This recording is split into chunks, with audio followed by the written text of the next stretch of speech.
Okay, hello, and welcome to week 6 of Social Science Research Methods. This is going to be a little bit of a wrap-up video, so it's not going to be that long. We're wrapping up the quantitative section of the course, and we're starting to think about moving into the qualitative methodologies. And so what I thought that I would do today is walk through the things that we have learned that quantitative data can tell us as a starting point for also thinking about what it can't tell us, so that when we get into qualitative methods, you can see why it's so necessary that we have these two different types of inquiry to make sure that we're filling all of the gaps. Okay, so let's get started. The first thing that quantitative data can tell us is how dispersed participants' responses are around an average response.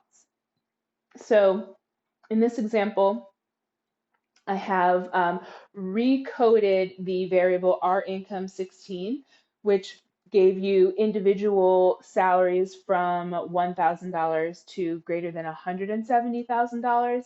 And I recoded that into a 5-category variable about class, so from the working poor to the upper class.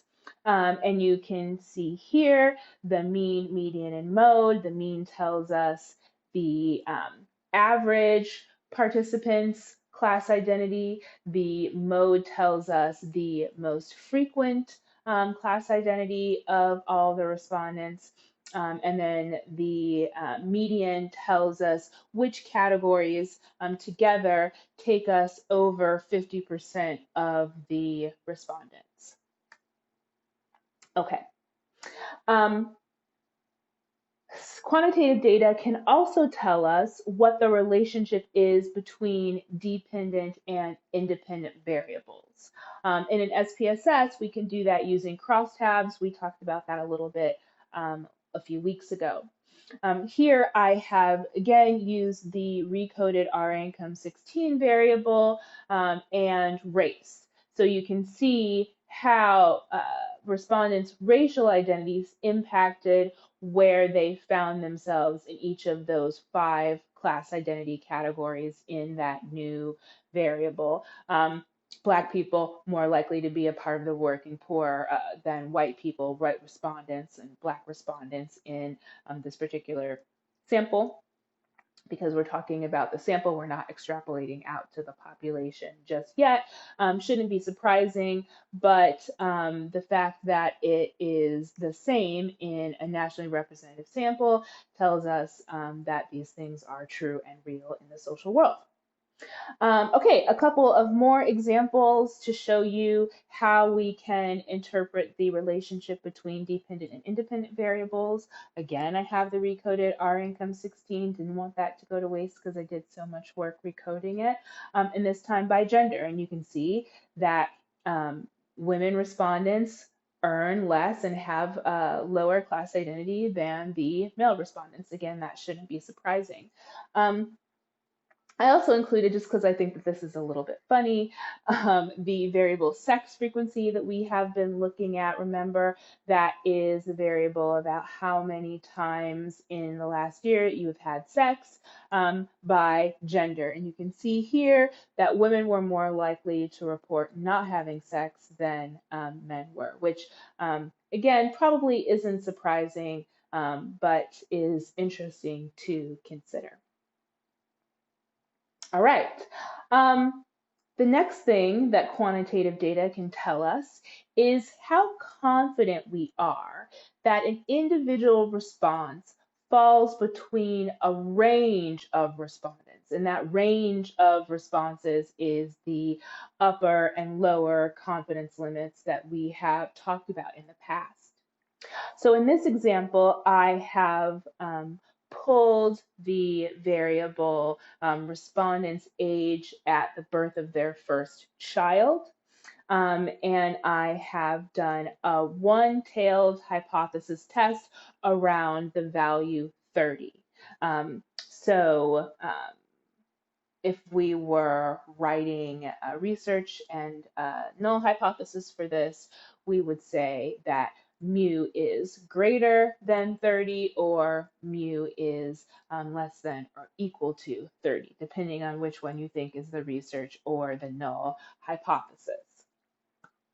Um, when we ask the computer, although we know that we can do this by hand as well because we practice it, but when you ask the computer to give you upper and lower confidence limits when you're doing one-tailed hypothesis testing, what it does is give you the difference from the test value. So here you can see that the lower confidence limit is almost 6 less than the test value, and the upper confidence limit is I know it says negative, but when you put that together, it ends up being positive. So it's because the difference of, so it's negative, negative, a little bit less than 5.5. And so that would mean that most respondents had their first child between the ages of 24 and 35. And that's how we take this idea of hypothesis testing around a particular value and we interpret it for the broader population. All right. The last and most complicated thing that we learned that quantitative data can tell us is what the probability or likelihood is that a hypothesized mean of a population is true. So in this example, I have done a two-tailed hypothesis test of the relationship between level of education and race. If I were writing these out into research and null hypotheses, the research hypothesis would be that the mu of white respondents does not equal the mu of black respondents. So that means that the average years of education for the population of white people does not equal the average years of education for the population of Black people. That's my research hypothesis. My null hypothesis then would be that they are equal, and that's the thing that I'm trying to disprove. Luckily, because the computer will do this for us, we don't have to do the t-test by hand. We simply have to pick a critical value of z. Here I have used alpha equals 0.05, so that's the 95% confidence level, and that means that because it's a two-tailed test, our critical value of z is 1.96. We already know that. That's not something that the computer told us. I told the computer what the alpha level was, and so I know what the critical value of z is. I compare that against the t-score for variance is not assumed because that's our research hypothesis, and it is 3.929. And again, if we want to think about a standard normal distribution, if 1.96 is here on this side and 1.96 is here on this side, then the tails are anything greater than 1.96 on either side. 3.929 is greater than that, which means the calculated t-score falls within the region of rejection, and we can reject the null hypothesis that the levels of education between white people and Black people is the same. It is not, and the hypothesis test validates that for us.